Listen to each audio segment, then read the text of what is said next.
I want to start into a new series, as you're aware of. Take a break from the Proverbs study for a little while. And I want to talk about a very relevant problem that we're facing in our culture today, and a very insidious and dangerous problem. It's an ideology, which I'll call Wokism.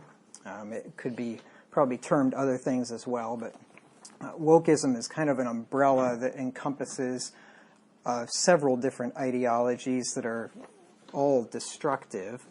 And so what I want to do, I'm going to spend a number of Bible studies on this. And so I'm just going to go through, first of all, and just kind of show you the lay of the land where I intend to go with this study, just looking at the table of contents.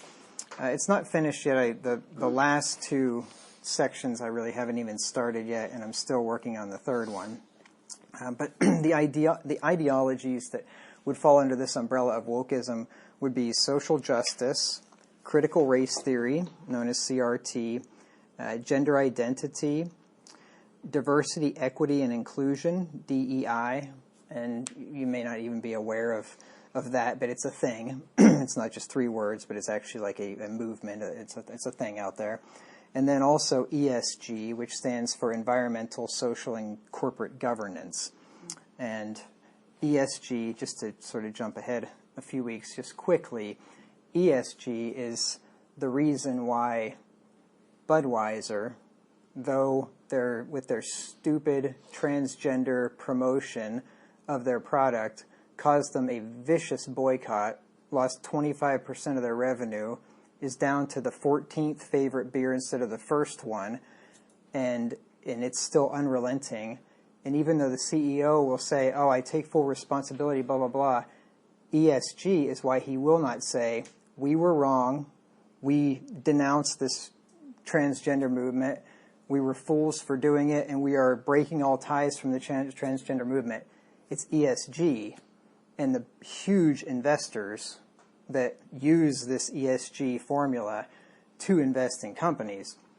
That's why they won't do that. That's what I think anyway. That's what I've read, and it makes sense. Because why else would a company do something so utterly stupid and totally destroy a multi-billion-dollar business for the sake of some freaks that nobody really actually cares about anyway? Everybody pretends like they do, but nobody really cares about them anyway. So, but that's a ways down the road here in this study. So when we talk about social justice, I'm going to talk about that tonight.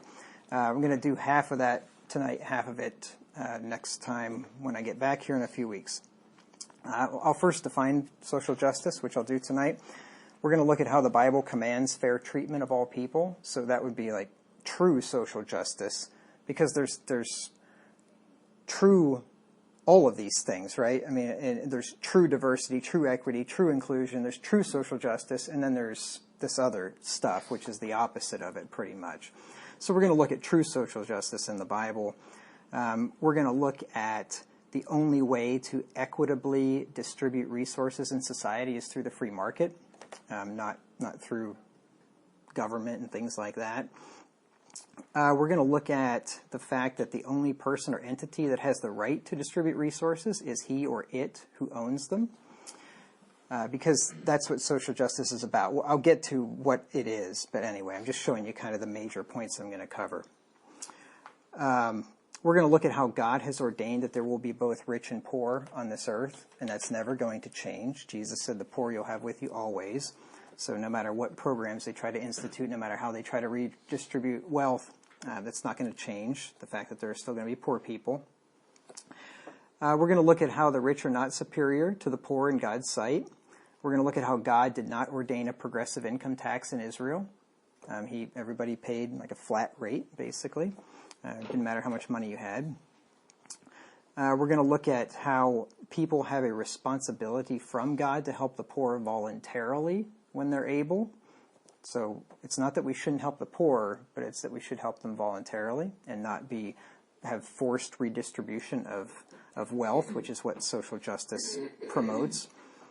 We're going to look at how poverty will never be eradicated from the earth. And then we're going to look at how wealth redistribution is evil. And then After that, that'll be the first couple of weeks. Then we're going to look at critical race theory. And this one is particularly insidious and probably something that most people know very little about. And before a year or so ago, when I started to look into it a little bit, I didn't know anything about it either.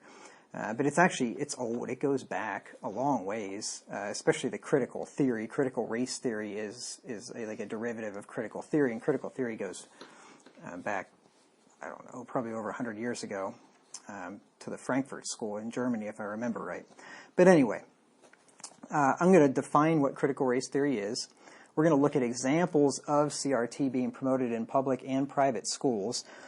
And I'm going to read you a bunch of quotes. I'm going to read you out of a curriculum, a math curriculum in a public school system, and I think it's in the state of Oregon, but it's everywhere. And if it's not here yet, it will be. It'll be coming because it's being promoted at the highest levels. It's being promoted right up at the biggest teachers unions in the country. I forget the name of it now, but anyway, the big teacher union. If you've heard of it, I can't remember the name, but anyway. We're going to look at how there's only one race of human beings. So this whole idea of racism and, one race being superior to another, and therefore we have to compensate for that and all this stuff. And there's no such thing as different races of people. There's one race, humans. We're going to look at how variations in characteristics within the human family are a fact, not a social construct. That's one thing that CRT teaches, is that this is just a human construct, that there are differences among us, which is not true. There are variations of characteristics, and that's a fact. I mean, some people are black, some people are white, some people are tall, some are short, some are fat, some are thin, some are smart, some are dumb. People are just different, and that's a fact. So to say we're all the same is just stupid. We're going to look at racial distinctions, how they have no bearing on a person's relationship with God. We're going to look at how the Bible does not forbid interracial marriage. So the Bible is not a racist book, like some people think it is. It never has forbidden interracial marriage, even back in the Old Testament. We'll look at an example of that. We're going to look at discrimination, and that's an evil, bad word, according to people in this world. But we're going to look at how discrimination, the good and the bad of it, that there's good discrimination, there's bad discrimination, and anybody that never discriminates is a total fool. I mean, if you never discriminate, then why wouldn't you just draw mechanics out of a hat and take your car there to have it worked on, right? You're going to find the best one, right? You're going to discriminate. You're going to find some guy that's really good at working on cars and take your car there, right? You're not just going to willy-nilly go about life, right? Just by chance. You're going to make decisions based on data that you come across. Well, that's called discrimination, making a difference between things. And then we're going to talk about how we overcome unjust discrimination due to bigotry and racism. So if a person or a class of people is discriminated against unjustly just because of their so-called race or because of some ethnicity that they have, I'm going to talk about how you would go about overcoming that. And lots of people have. There's been successful people that have been in minority groups that have been legitimately discriminated against for no good reason, and they have overcome that. So I'm going to talk about that. I'm going to talk about the absurdity and the immorality of reparations, because reparations is, I don't know if you've been paying attention, but it's big in the news. California's been throwing around the idea of reparations to the tune of, I think it's like $5 million per black person or something that gets reparations for slavery that happened to his forefathers, which the funny thing is probably who knows how many black people in California don't even have ancestors that are slaves, and how many white people in California don't have ancestors that were slaveholders, and the whole thing is completely absurd. I'm going to talk about all that, and we're going to have some fun with that. But anyway, and then we're going to look at gender identity, and this is an extremely perverse one. I'm going to define gender identity, and then I'm also going to define terms that have to do with gender, like gender and sex, and male and female, and man and woman, and his and her, and he and she. And we're going to see that this whole gender identity thing is just an assault against language, common sense. It's just absolutely ridiculous. If you just had a dictionary, you would know that this whole ideology is just absolutely bankrupt. We're going to look at from the Bible how there are only two genders. We could also just use our own common sense, our own two eyes. We could look at DNA. You could, you don't really have to do much studying at all to figure that out. We're going to look at how God defines gender roles, how God hates transgenderism, and he does, and I'll give you verses that just flat out say that he hates transgenderism. And then we're going to look at how the fact that affirming foolish, childish tendencies rather than lovingly correcting them is evil, because that's what this gender identity movement preaches at the highest levels, at the American Medical Association, at all of the highest societies, medical societies, psychological societies, all of them, they all push this gender-affirming care, they call it. And if your child thinks that he is a girl, then you don't try to talk him out of that lovingly. You have to affirm that. And you have to go along with that and do whatever he wants. And we're going to look at how that's evil. That is absolutely evil. That would be probably the worst form of child abuse, the worst form of hating your children you could possibly do, is to do something like that. The loving thing would be to correct them and to lead them into the truth.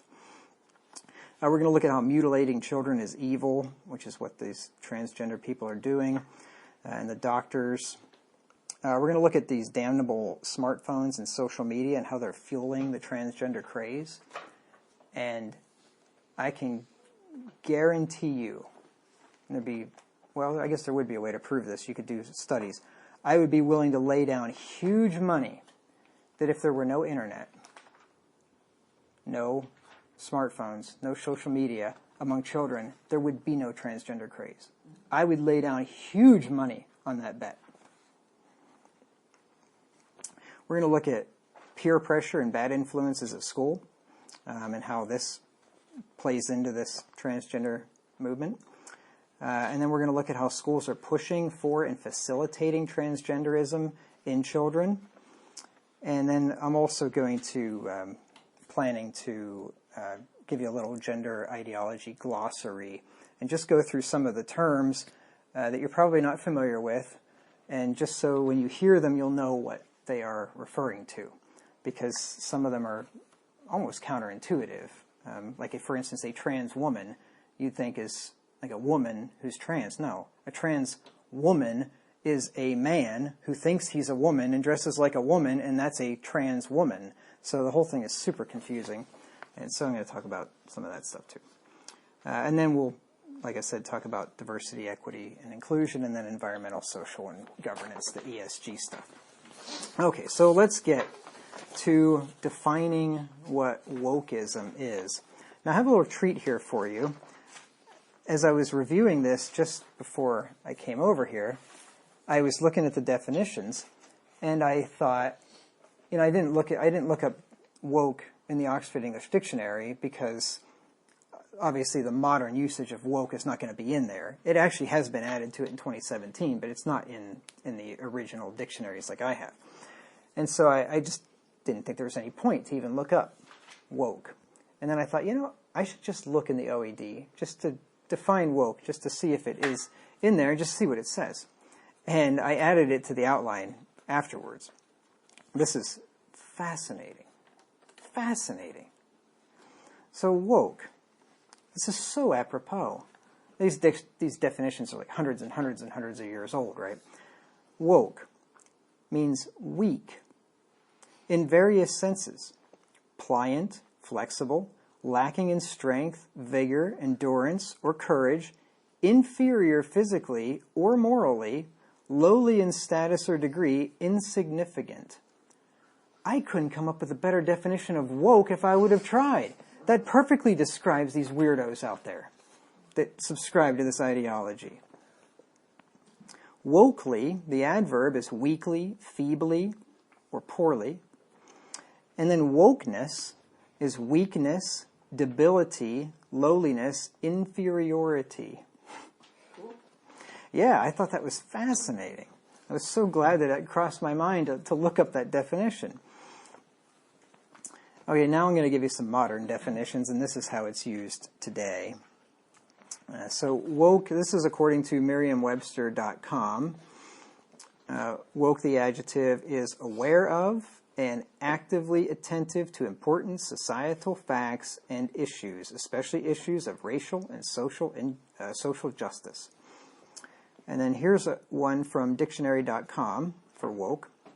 It says, woke means being conscious of racial discrimination in society and other forms of oppression and injustice. In mainstream use, woke can also more generally describe someone or something as being, quote, with it, unquote. This is another quote from dictionary.com. Where does woke come from? Figurative woke means being socially and politically awake or aware. Starts in, emerging in Black English. I put a little sick there because that is a direct quote. I think they meant probably started emerging in Black English, or I don't know what they meant, but anyway. In Black English, and at least by the 1940s. A 1943 article in The Atlantic quoted a Black United Mine Workers official from 1940 playing with woke in a metaphor for social justice. Quote, waking up is a damn sight than going to sleep, but we'll stay woke up longer. I think he needs to go back to grammar school, but anyway. By the 1960s, woke could more generally mean, quote, well-informed, unquote, in Black English. But it's still strongly aligned with political awareness, especially in the context of the civil rights movement in the 1950s and 1960s, and appearing in the phrase, stay woke. The term was notable enough to prompt a 1962 New York Times article commenting on Black slang titled, If You're Woke, You Dig It. So this phrase goes back almost 100 years, like to the 1930s, and I'll give you a quote here from Wikipedia that says that. So it's new to us, I think. I mean, it was new to me. I hadn't heard this word being used like this, and only in recent years, but it goes way back, I've come to find out. This is a quote from Wikipedia. It says, woke is an adjective derived from African American Vernacular English, AAVE, meaning, quote, alert to racial prejudice and discrimination, unquote. Beginning in the 2010s, it came to encompass a broader awareness of social inequality, such as sexism, and has also been used as shorthand for some ideas of the American left involving identity politics and social justice, such as white privilege and slavery reparations for African Americans. That's why I said that CRT, critical race theory, is under the umbrella of woke, so is gender ideology. These are all part of that. The phrase stay woke has history in AAVE, that's the African American Vernacular English, as far back as the 1930s, in some context referring to an awareness of the social and political issues affecting African Americans. The phrase was uttered in lyrics of recordings by Leadbelly in mid-20th century and post-millennium by Erykah Badu, whoever that is. The term emerged in the 2010s, and interestingly, it meant not only racial consciousness, but also that of gender, as well as other discriminated identities originally in the American context. During the 2014 Ferguson protests, you'll probably remember that out in St. Louis, the phrase was popularized by Black Lives Matter, BLM activists, seeking to raise awareness about police shootings of African Americans.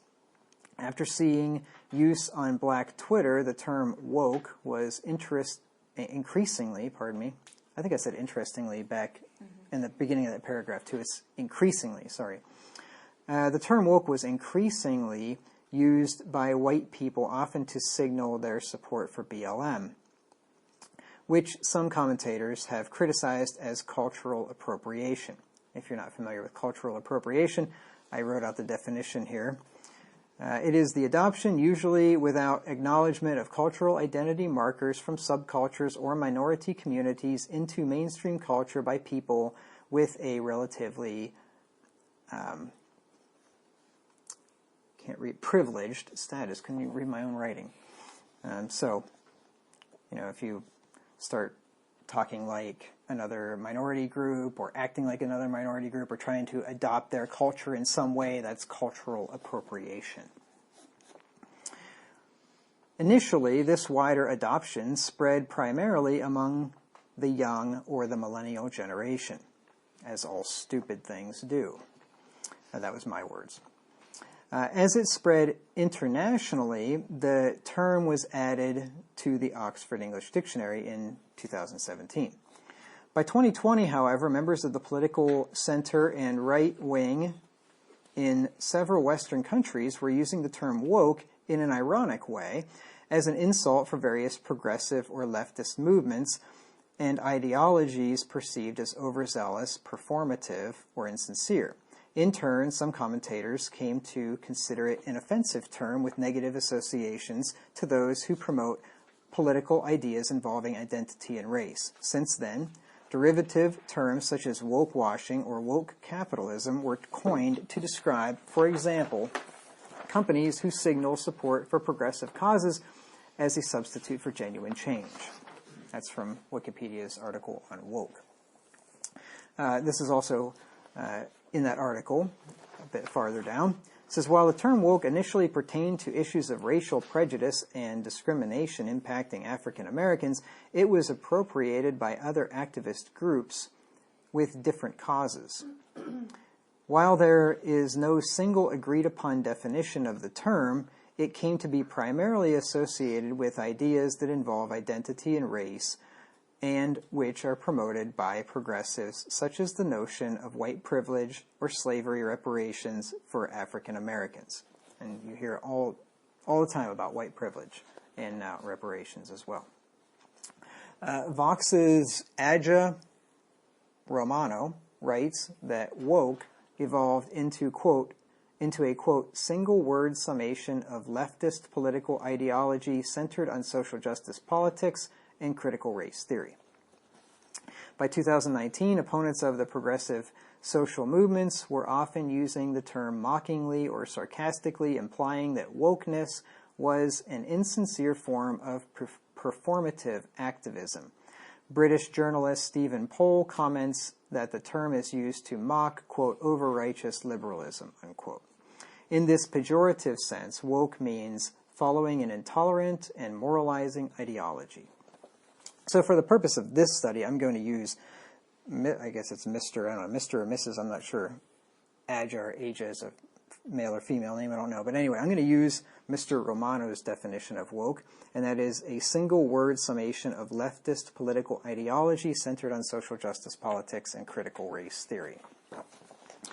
So like I said, under the ideology of, or under wokeism, you have these an array of ideologies under that umbrella of social justice, critical race theory, gender identity, diversity, equity, and inclusion, and environmental, social, and corporate governance. So let's start by looking at social justice. And like I said, we'll get a little way through this and then finish it up, Lord willing, next Bible study. So let me define social justice for you here. This is from dictionary.com. Once again, if you think about social justice and you just think about the words, you'd probably have an idea in your head that is not what these other people mean when they say social justice.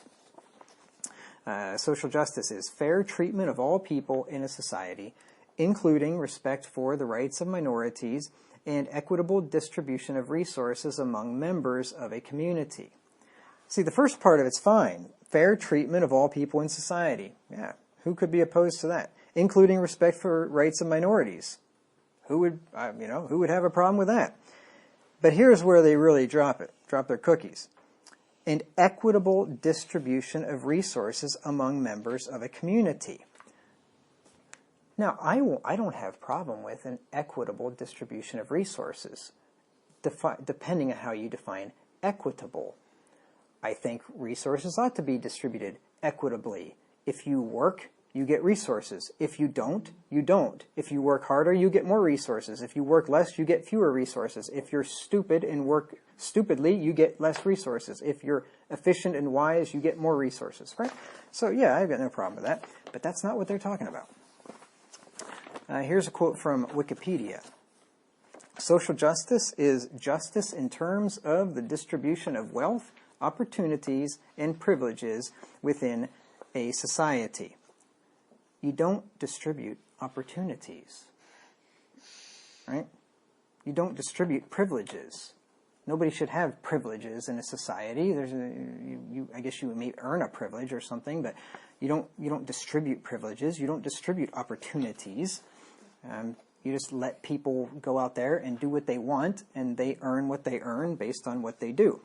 But I'm getting ahead of myself.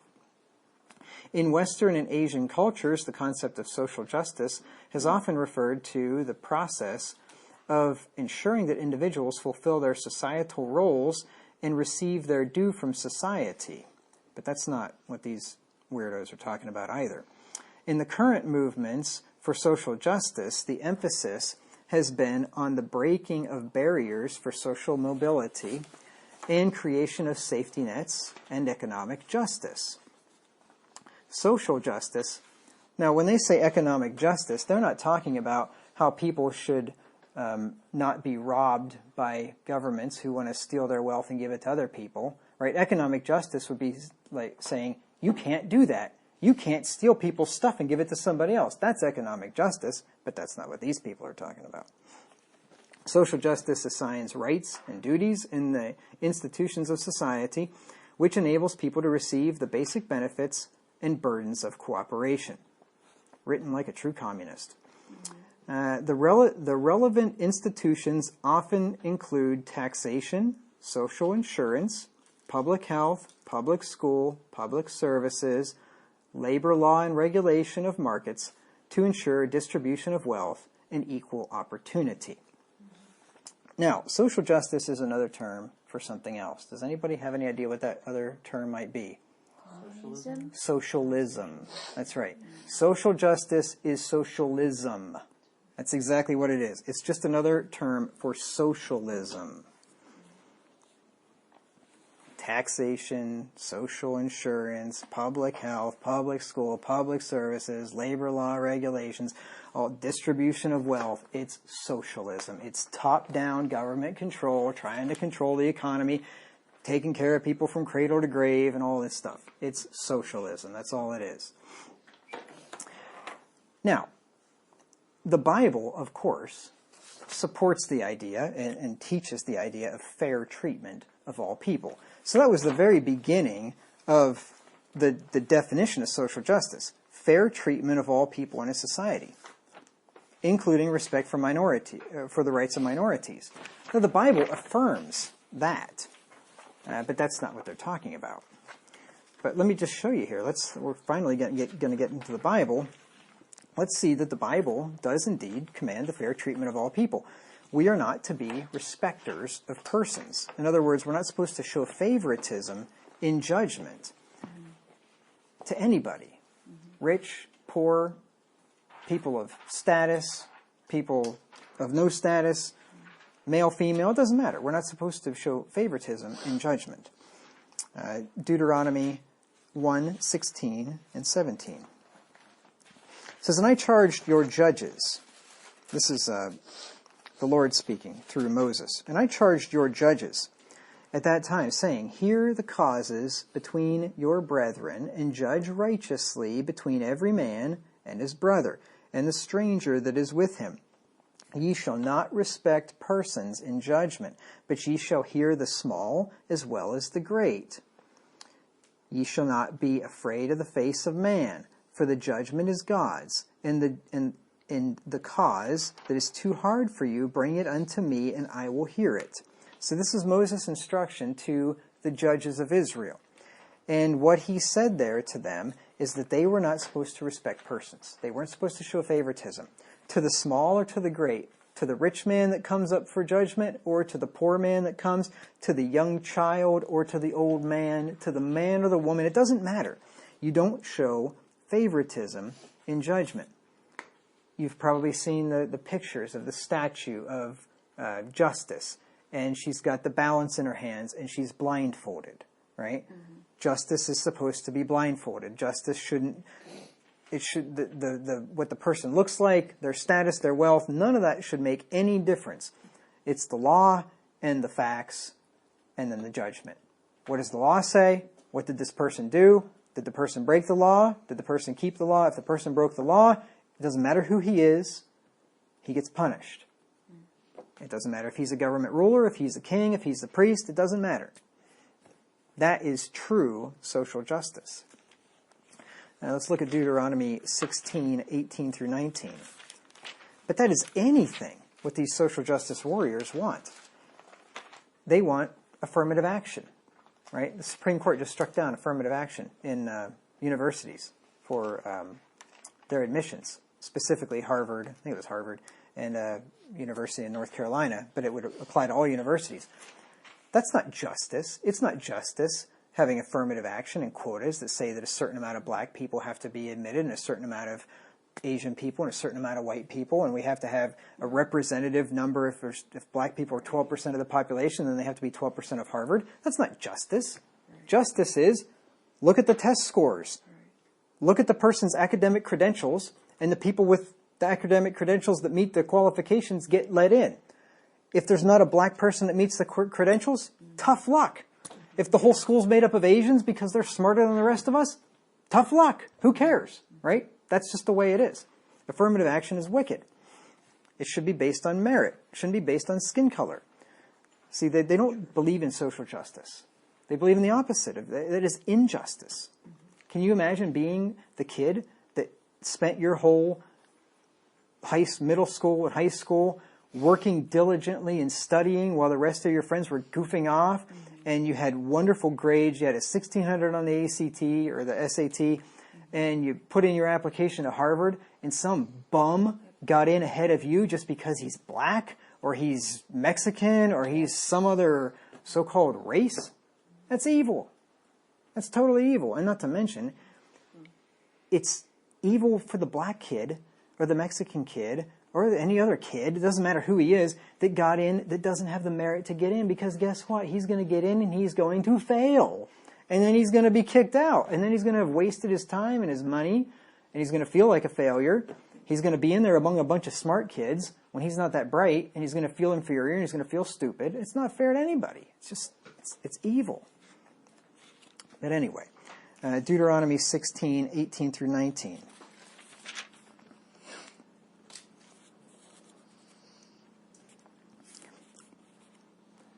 And it's not just minorities that don't get into Harvard. I didn't get into Harvard either. I didn't apply, but I wouldn't have wasted my time applying because I wouldn't have got in. I thought you got in, remember? Yeah, my wife asked me one time, something like, could you have gone to Harvard, or could something about going to Harvard? And I laughed. I'm like, are you kidding me? Not a chance. I don't even think if I would have really applied myself, I could have gotten to Harvard, but certainly not applying myself, I can guarantee you that. Deuteronomy 16, 18 through 19. Judges and officers shalt thou make thee in all thy gates, which the Lord thy God giveth thee, throughout thy tribes, and they shall judge the people with just judgment. Thou shalt not wrest judgment, twist it, manipulate it, right? Ruin it. Thou shalt not wrest judgment. Thou shalt not respect persons, or show favoritism, in other words. Neither take a gift. That's a bribe, right? To let your judgment be perverted because somebody's paying you off. They weren't to do that. For a gift doth blind the eyes of the wise and pervert the words of the righteous. So they were not supposed to allow anything to affect their judgment, whether they liked the person, whether the person was influential, whether the person paid them to judge a certain way. They were supposed to just look at the facts, look at the law, and make a just determination. That's what true social justice is. Let's look at 2 Chronicles 19, 5 through 7.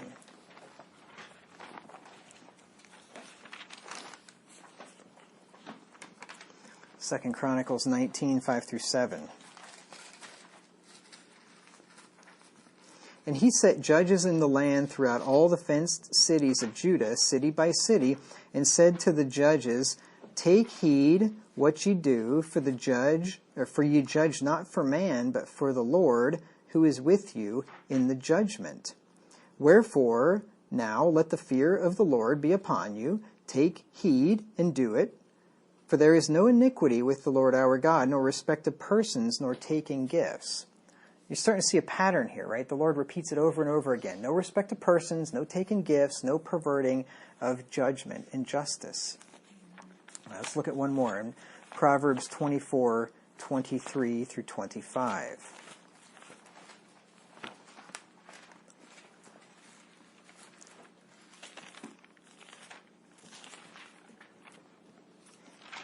Proverbs 24, 23 through 25. These things also belong to the wise. It is not good to have respect of persons in judgment.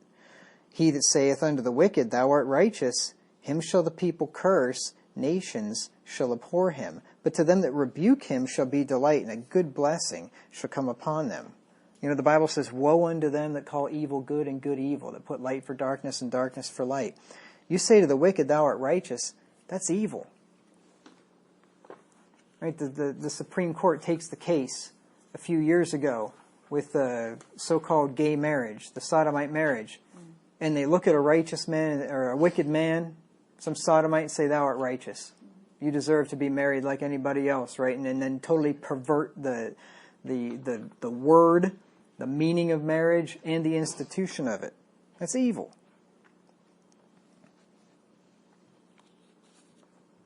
It's not good to have respect of persons in judgment. All people are to be held accountable to keep the law of God and are to be punished equally for breaking it. And a man's not to be left unpunished if he's rich or poor. See, a lot of times I think we think, and this maybe is just because we're compassionate or what, but we think, well, if a person's poor, then he ought to get a break because he's poor. And, we feel bad for poor people. But poor people should not get a break if they break the law, if they break a legitimate, actual law. I'm not talking about all these multitude of laws that we have today, many of which are unjust. But if a poor person breaks a legitimate law, well, then he's broken the law. You can go ahead and turn to Leviticus 19, but let me just turn to Proverbs quickly, to chapter 6. Just something came to mind here. In Proverbs chapter 6, and you'll remember this from the Proverbs series, where he says in verse 30, Men do not despise a thief if he steal to satisfy his soul when he's hungry. There's a poor guy. I mean, he's hungry. He doesn't have anything to eat. Like he's apparently has absolutely nothing. Men don't despise him if he steals to satisfy his soul when he's hungry. Men they'll have mercy on him, right? But if he be found, he shall restore sevenfold. He shall give all the substance of his house. It doesn't say, well, if he's found, well, he's poor. He didn't have anything to eat. No. He's going to give sevenfold. He's going to pay it all back times 7. He's going to give all the substance of his house, which tells me if he's got substance in his house, something's wrong here, because he could have sold the substance of his house for a hamburger or whatever, right? So I'm not sure why he was stealing from other people if he had, something to give. But anyway, you get the point, though. Even though the guy's poor and hungry, you know what? If he broke the law, he broke the law. And it doesn't matter. Now, Leviticus 19 and verse 15. We kind of have two extremes in this country. We have people that think that poor people ought not to be held accountable. I mean, this is getting to be a major, major problem in cities with, they call it shoplifting, which is a euphemism, with theft. There are Targets and Walmarts that are closing down, especially on the West Coast, like in Washington and California, Oregon, I think, because the theft is so bad and they're not allowed to do anything about it, and the police are instructed not to do anything about it, and they're literally passing laws not punishing shoplifters. And these big box stores are just moving out of town. They're moving out of the neighborhoods because they just can't stay in business. They're being robbed that much in Walgreens and all kinds of places. I couldn't tell you how many thousands of dollars I write off in a month to theft. Yeah. And it's, or a pet store. And it's not nearly as bad here as it is out Yeah. there. I mean, but yeah, it's happening everywhere. And the idea is, well, these people are poor, apparently. I don't know if they're poor or not. I mean, maybe they are, maybe they're not, but it doesn't matter. Theft is theft. So we want to give poor people a break, but then I think most of us get irritated when they give rich people a break, because rich people get breaks too. Hunter Biden, right? You ever hear about Hunter Biden? I mean, here's a guy that has been laundering millions and millions and millions of dollars with the big guy, his daddy, and had a federal firearms charge, which I don't necessarily even agree with. But anyway, I mean, he committed a felony with buying a firearm when he was a crackhead, which you're not allowed to do. If you're a crackhead, you got to fill out the form. Are you a crackhead? You have to say no, or they won't let you have. Seriously, I mean, if you can't be using illegal drugs to buy a gun, and he commits a felony, which whether he should be punished for it or not doesn't matter, and he gets a slap on the wrist. He gets nothing. But you or I mean, if I happen to drive across the river from Hannibal over to whatever's on the other side in Illinois and forget to take my gun out of my pocket and unload it and lock it up in a locked container in the trunk or whatever, do you think I get a slap on the wrist? No, I'd probably go to jail for some little infraction like that. Right? So we get irritated when rich people or famous people get off with nothing, and that's equally wrong. The rich and the famous and the poor and the lowly, none of them should get away with anything. Everybody should be judged according to the same law and punished if they break the law. True, just laws, that is. Anyway, Leviticus 19 and verse 15. Ye shall do no unrighteousness in judgment. Thou shalt not respect the person of the poor, nor honor the person of the mighty, but in righteousness shalt thou judge thy neighbor. So you don't respect the person of the poor. You don't show favoritism to a poor person or to a mighty person, which is a rich person in this context. So either one. If you got some guy comes up before the judgment seat in rags, and he just went and slugged somebody across the face because he got mad, well, he gets the same punishment that Bill Gates comes to the judgment seat and slugs somebody across the face because he got mad. It doesn't matter whether it's a guy in rags or whether it's a billionaire. They both should get the same punishment. Neither should be left off the hook. A poor man is not to be looked upon with favor just because he's poor. Exodus 23, 3 through 6. Because when you do that, you're going to get more of the bad behavior. When you subsidize something, you get more of it. So if you allow and enable and don't punish bad behavior, you're going to get more of it. And that's why these cities are spiraling out of control, because they are not enforcing laws. And these cities, especially on the West Coast, are in horrible, horrible shape. Exodus 23, 3 and 6. It says, neither shalt thou countenance a poor man in his cause. Down in verse 6, thou shalt not wrest the judgment of thy poor in his cause. Neither shalt thou countenance a poor man in his cause. Countenance means to look upon with sanction or favor, to favor, patronize, sanction, or encourage. You don't look upon the poor in his cause with encouragement or favor when he's done wrong. Right? If he's broken the law, it doesn't matter. If he's poor, you don't sanction that. You don't encourage bad behavior and evil. Let me just give you another example in the Bible, and that is that masters and servants are both under obligation to obey the Word of God. The Word of God didn't say, well, you're a servant, you're a slave, therefore you get a pass because, it stinks to be a slave. No. You know what it tells slaves in the Bible? Obey your masters. You know what it tells masters? Treat your slaves well, your servants well. Ephesians 6, 5 through 9. Ephesians 6, 5 through 9. Servants. Now this could be bondservants, slaves, or this could be wage servants. The Bible talks about both of them.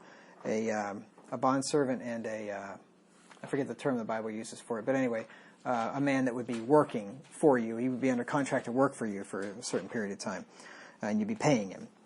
Servants, be obedient to them that are your masters according to the flesh, with fear and trembling in singleness of your heart as unto Christ. See, they're told to obey, not to despise, but to obey their masters. Not with eye service as men pleasers, not just when the master's looking, right? Not just trying to do good just when he's paying attention, but as the servants of Christ, doing the will of God from the heart. With good will doing service as to the Lord and not to men, knowing that whatsoever good thing any man doeth, the same shall he receive of the Lord, whether he be bond or free. And ye masters, do the same things unto them, forbearing threatening, knowing that your master also is in heaven, neither is there respect of persons with him. So God doesn't set the master up on a pedestal and just say, hey, you're the master, you can do whatever you want. You can mistreat this guy. And he doesn't say, oh, you're the slave, therefore you ought to be pitied and you ought to be given a free pass and you can do whatever you want because you're in a really sad situation. He doesn't do that at all. He says, obey your masters, and masters, you treat them well.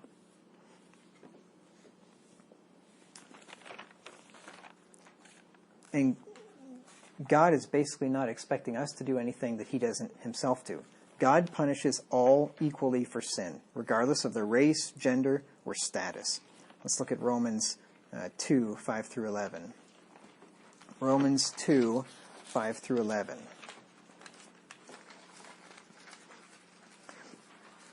Romans 2 and verse 5. But after thy hardness and impenitent heart treasurest up unto thyself wrath against the day of wrath and revelation of the righteous judgment of God, who will render to every man according to his deeds. Every man. That's rich, poor, male, female, young, old. Doesn't matter. Black, white, Asian, Mexican. God doesn't care. He renders to every man according to his deeds. To them who by patient continuance in well-doing seek for glory and honor and immortality, eternal life. But unto them that are contentious and do not obey the truth, but obey unrighteousness, indignation and wrath, tribulation and anguish upon every soul that doeth evil, of the Jew first, and also of the Gentile. But glory, honor, and peace to every man that worketh good, to the Jew first, and also to the Gentile. So whether it's the Jews, which are God's chosen people for hundreds and thousands of years, or whether it's the Gentiles that were outside of the covenant of Israel, or outside of the commonwealth of Israel, God judges them all according to their works. And look what it says there in verse 11. For there is no respect of persons with God. God does not show favoritism in his judgment, even with his own redeemed children. You know, it says in Ezekiel, it says if the righteous man do wickedness, that none of his righteousness will be remembered, and he'll die for his sin. And if the wicked man repents, then none of his wickedness will be remembered, and he'll be spared. Right? So God, even with his own faithful children, you can do 100% right up until the end of your life, and then just decide that you're just going to live in willful sin, and God's going to judge you like you didn't do anything good your whole life. He's going to judge you for what you did at that moment, regardless of all the good things that you've done prior to that. There's no respect of persons with him. Colossians 3 and verse 25. Colossians 3:25.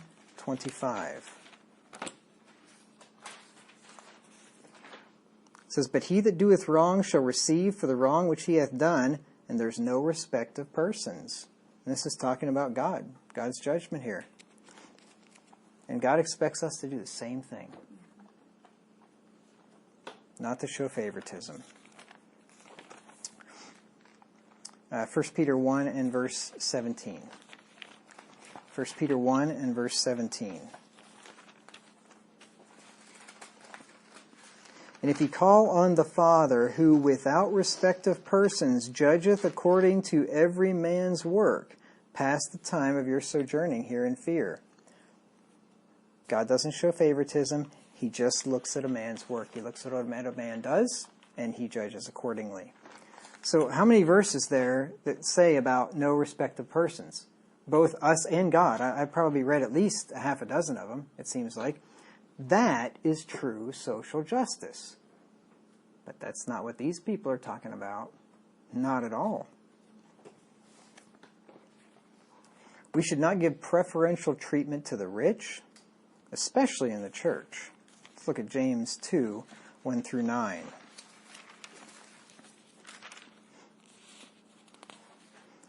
Sometimes the rich do get off easy because, well, I mean, they can buy their way. They can buy justice, for one thing. And the other thing is people just like hanging out with them and spending time with them. And if they, give them a pass, then maybe they'll be invited over to their parties or, get some kind of a benefit or a kickback or something. But we never, ever want to do that, especially in church.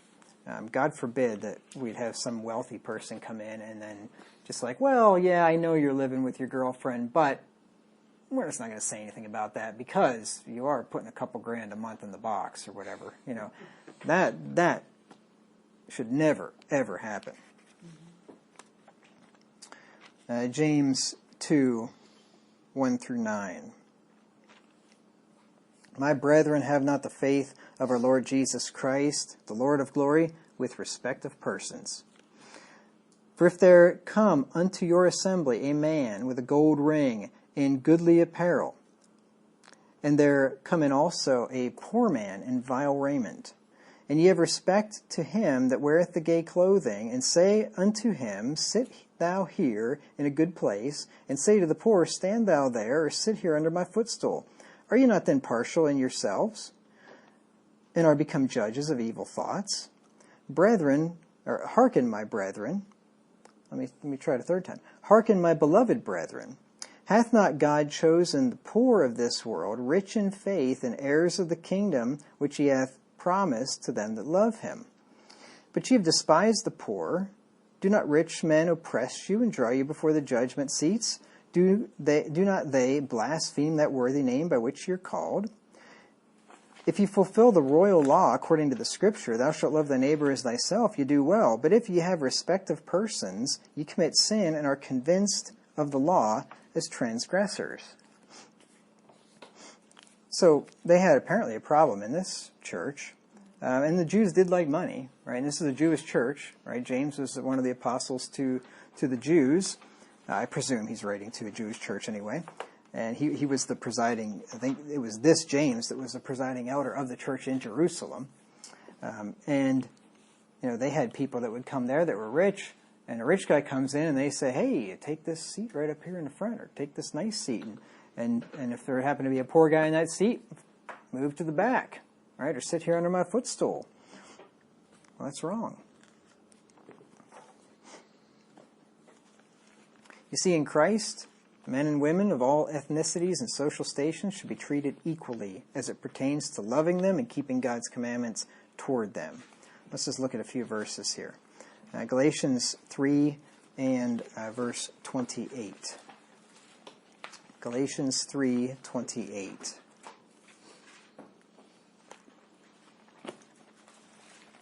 Now, when I say treated equally, I don't mean everybody has to equally be your closest friend in the church. Obviously, that's not ever going to happen because people are different. Some people just connect and get along with some people better than others. It's just the way it is.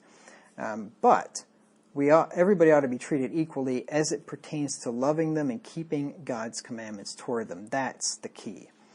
Galatians 3:28.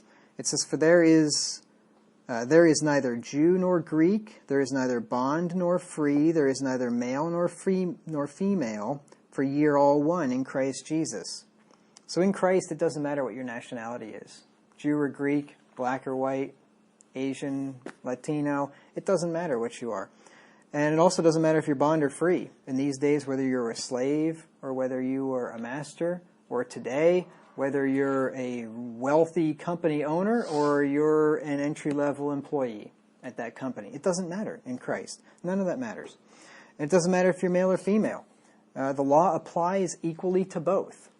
Right? God, we don't, just because women are nicer and softer and sweeter, sometimes anyway, than men, it doesn't matter. You break the law, you break the law. Right? Women get excluded from the church just like men do if they do sinful things. We don't show respect to persons. Galatians 5 and verse 6 says, "For in Christ Jesus neither circumcision availeth anything, nor uncircumcision, but faith which worketh by love." See, that's the only thing that matters, faith that works by love. Now let me show you, by comparing a couple of verses here, what this love is. Is this that gushy-gushy feeling, or is it something else? Let's look at 1 John 5 and verse 2. The Bible will define for us here what this faith which worketh by love is. This is true love. 1 John 5 and verse 2. "By this we know that we love the children of God, when we love God and keep His commandments." That's how we not only love God, but how we love the children of God. Jesus said, "If you love me, keep my commandments." That's pretty obvious. That's how you show Him you love Him. But that's also how we show each other that we love each other, by keeping God's commandments. You realize that? That's an act of love toward each other if we keep God's commandments. Because some of those commandments tell us how to live toward each other, for one thing. And the other thing is, if you live a righteous life according to God's commandments, you are showing love to God and you are showing love to your brethren by your love for God. Turn to Romans 13, 8 through 10.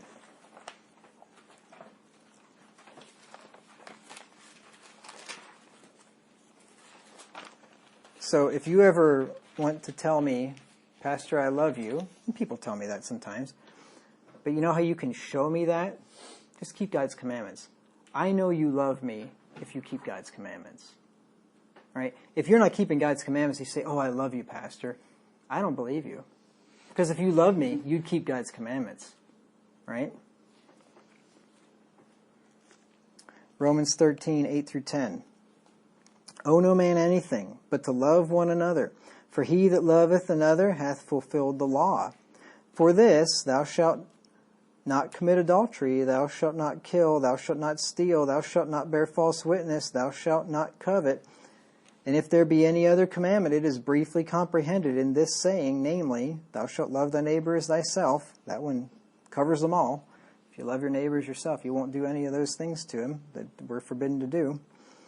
"Love worketh no ill to his neighbor, therefore love is the fulfilling of the law." So that's how that's when Paul talked about faith which worketh by love, it's the keeping of God's commandments. That's the true love. One more, Colossians 3 and verse 11. Colossians 3, 11.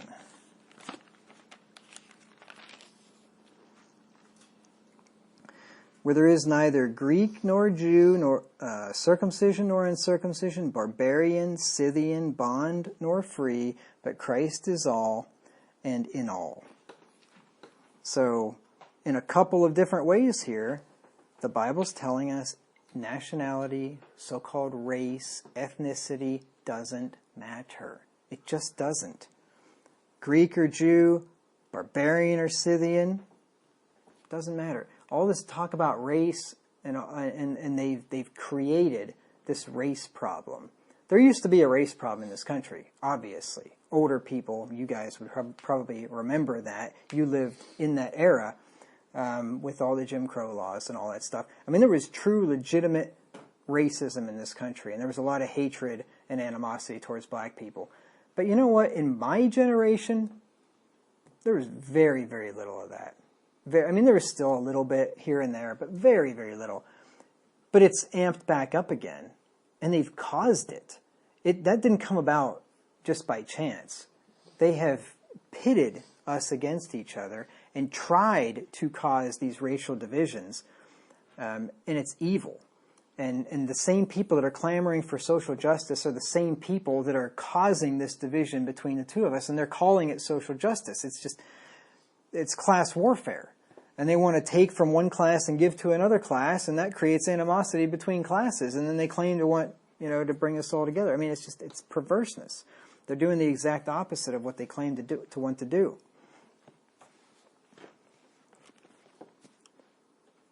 I think, honestly, you have to teach people to be racist.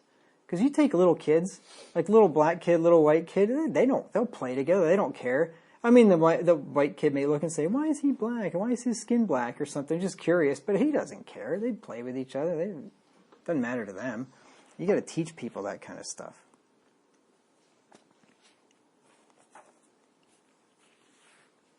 All right, let's just look at one more thing here.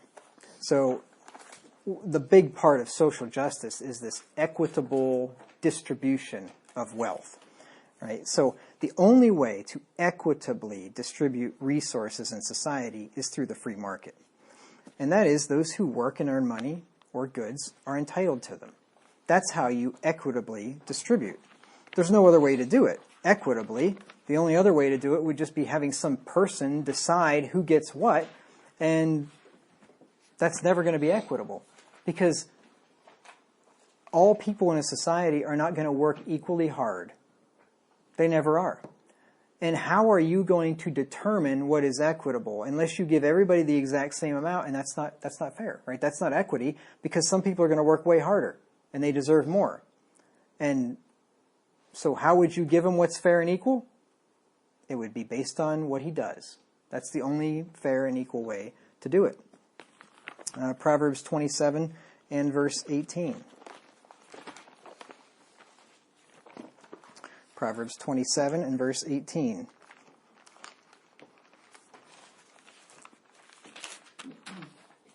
It says, whoso keepeth the fig tree shall eat the fruit thereof. So he that waiteth on his master shall be honored. Whoso keeps the fig tree eats the fruit. It doesn't say everybody gets a piece of fruit. Right? It says if you keep the fig tree, you get the fruit. You get all the fruit. You plant the tree, you water the tree, you trim the tree, you purge the tree, right? You do all that. You get the fruit. It's wrong for somebody to come to your fig tree and say, well, you've got all this fruit and your neighbor doesn't have any fruit, and therefore we should make everybody equal, so every one of your neighbors should get some fruit. Well, they should have planted their own fig tree. And they should have kept their own fig tree, and then it'd have fruit. If you want fruit, you keep your fig tree. Now that seems really simple. Just apply it to the whole welfare system, the whole welfare state, we pay people not to work. We tax the rich and give it to the poor, right? That's evil. It's the same thing. It's the same principle. 1 Corinthians 9 and verse 7. The Bible teaches that you're entitled to what you work for, and only that. 1 Corinthians 9 and verse 7. Who goeth a warfare any time at his own charges? Who planteth a vineyard and eateth not the fruit thereof? Or who feedeth a flock and eateth not the milk of the flock? Who plants a vineyard and doesn't eat it? Right? You plant the vineyard, you eat the fruit of it. You keep the flock, you eat the milk of the flock. It's yours. It's your private property. You worked for it, you own it, you get to use it how you want. On the other hand, those who are lazy and do not work are not entitled to anything. 2 Thessalonians 3 and verse 10. This is true social justice. You work, you're benefited by it. You don't work, you don't get anything, and you starve. That is true social justice. And I imagine if we had that system in this country, nobody would starve. I've never met I can't imagine there's a person out there that would starve to death because he refused to work. Now, he might steal or something. He'd do something, but he's going to do something, right? I guess that is a problem. You'd have to have a police force if you're going to have that kind of a system. But, God makes provision for things like that too. Anyway, 2 Thessalonians 3 and verse 10. You wouldn't have these 7 million young male bums out there not working today if you enacted these policies, these biblical policies in society. 2 Thessalonians 3:10 says, "For even when we were with you, we commanded you, that if any would not work, neither should he eat." That says would not. It doesn't say cannot. Right? Somebody cannot work, that's different. Right? That's where charity comes in. But any would not, like he will not. He could, but he won't. You don't work, you don't eat. Proverbs 13 and verse 4. Proverbs 13 and verse 4. "The soul of the sluggard desireth, and hath nothing, but the soul of the diligent should be made fat." You see, the sluggard, the lazy guy, oh yeah, he desires just like everybody else, but he should get nothing, and the soul of the diligent should be made fat, because he worked, and he deserves it. And the guy that didn't doesn't deserve anything. Proverbs 19 and verse 15. "Slothfulness casteth into a deep sleep, and an idle soul shall suffer hunger." That's the way it's supposed to work. Now we give them food stamps or an EBT card. But that's not the way it's supposed to work. Proverbs 21 and verse 25. "The desire of the slothful killeth him, for his hands refuse to labor." It kills him, but I don't think it would actually kill him. Like, it kills him inside, like he really doesn't want to work. But if it comes down to it and he gets hungry enough, he will work. See, we've broken the link between work and eating, and that's the problem. So those who work to produce goods or services are recompensed for their labor either by their employers or their customers. Their employers if they work for somebody else, their customers if they're self-employed. The more productive a man is, the greater the portion of available wealth he is entitled to. The less productive a man is, the lesser the portion of available wealth he's entitled to. It's just as simple as that. Now, what if you're not as smart as somebody else? Well, you're probably not going to have as much stuff as somebody else does. All things being equal. Now, sometimes people that aren't all that bright make up for it when working really hard, right? And you can do that. What if you're not as strong as somebody else and you just can't physically do what other people can do? Well, you're not going to have as much, but that's just life, right? You get whatever you earn, and that's the way it should be.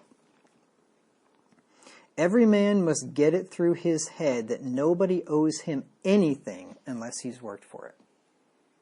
If we could just learn that, and I think it's so important to drill that into the heads of your children from the youngest age. Nobody owes you anything. Braden, nobody owes you anything. The only time anybody owes you anything is if you do work for him and he told you he would pay you for it. Then he owes it to you, but nobody owes you anything if you didn't work for it.